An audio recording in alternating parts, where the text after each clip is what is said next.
আচ্ছা, শীতকাল তো পড়ে গেল। তো শীতকালে সবাই প্রিপারেশন নিতেও সবাই শুরু করে দিয়েছো।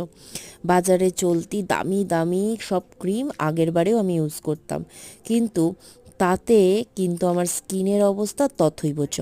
এবার আমি ভেবেছি যতই গ্লোয়িং অ্যাডভার্টাইজমেন্ট হোক, আমি কিন্তু বাড়ির বানানো জিনিসই ইউজ করব। তার জন্য আমি নিয়েছি aloe vera gel. Prius natural aloe vera জেলটা আমি গরমকালে ইউজ করি, সেটাই আমি নিয়েছি।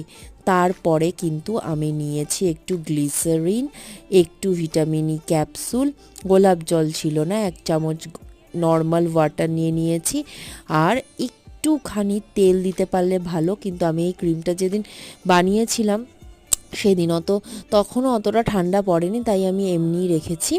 তো এই করে আমার শীতের ক্রিম 7 দিনের জন্য একদম রেডি। তোমরা কি করছো শীতকালে অবশ্যই জানাতে কিন্তু ভুলো না। Bye bye all of you.